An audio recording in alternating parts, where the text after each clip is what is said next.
Hello, Blizzard community.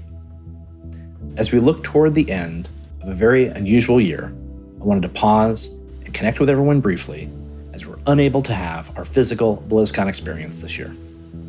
It's hard to believe that the first ever BlizzCon was 15 years ago in October of 2005. I personally have a deep love of BlizzCon, and these are strong words from someone who's actually a shy introvert. It's a great opportunity for us to show games in progress, talk to players face-to-face, and see the creative community in person. It also recharges our geek batteries. And while we won't have a physical show this year, we're very much looking forward to BlizzConline early next. We want it to be a big virtual celebration, so BlizzConline will be free to watch and engage in. Adjusting to the isolated COVID world that many of us are living in has been a challenge. That said, at Blizzard, we deeply love video games, and we are grateful that games are offering millions of people around the world a way to stay connected. This connection is happening not just in-game, but in surrounding communities as well. We've been cheering together from our homes while watching Hearthstone, World of Warcraft, and StarCraft II esports, as well as this season of the Overwatch League.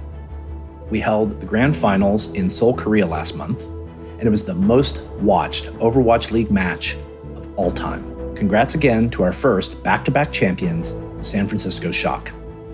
We've seen Blizzard communities rally in compassion this year, providing support to each other during the pandemic, taking part in Pride Month activities, uniting in grief over lost friends, and activating in support of social justice. I'm proud of these communities, and I'm also proud of our teams. Despite the many challenges of the pandemic, over 95% of the global Blizzard workforce is working from home, working hard to bring the great experiences that you expect across all of our games.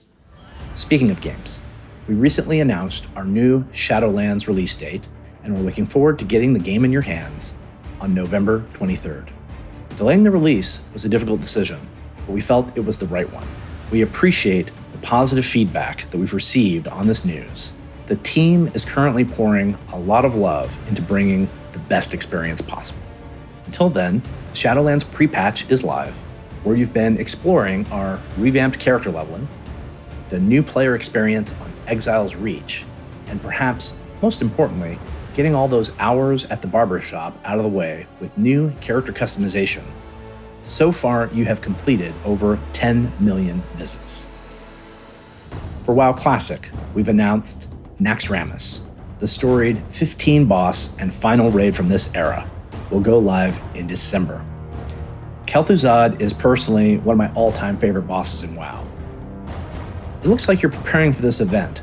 Already, you've crafted over 6.5 million Greater Frost Protection potions. Be careful out there.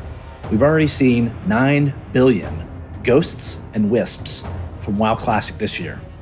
It's a good note to be nice to your healers. Experiencing this content again, both as developers and as players, is awesome. It's great to see the excitement of those who enjoyed it the first time around, as well as a new generation of players who have joined WoW Classic for the very first time. 2020 is already a big year for World of Warcraft. To date, you've created over 100 million characters in WoW and dinged over 1.5 billion levels. And all of this has happened ahead of the Shadowlands launch. Moving on to Hearthstone, we recently announced the newest expansion featuring a visit from Azeroth's traveling carnival, the Darkmoon Faire, along with a healthy dose of the old gods. It also comes with a new mode called Duels. We've had a lot of fun playing it internally. I'm really excited to hear what you think. Diablo Immortal is also coming along. We recently conducted our largest ever internal playtest, and we'll be sharing more about our plans as the work progresses. You also know some of our ideas around Diablo 4 and Overwatch 2. And it's safe to assume that we're exploring other things farther out on PC, console, and mobile as well. When we think about development, the highest value to us is the moment-to-moment gameplay that players experience. We are constantly asking ourselves, is this idea fun? Is this an awesome expression of the universe? We're going to apply the same level of craftsmanship that we've always demanded of ourselves to future games, regardless of platform, with the ultimate goal of bringing deep and compelling gameplay experiences to players even more than we already do. Part of having a good game experience is finding ways to ensure that all are welcome within the worlds, no matter their background or identity. Something we've spoken about publicly a little bit in the past is our machine learning system that helps us verify player reports around offensive behavior and offensive language. The system has been in place in Overwatch and in Heroes of the Storm. It allows us to issue appropriate penalties quicker, and we've seen an incredible decrease not only in toxic text chat, but an overall decrease in reoffense rates.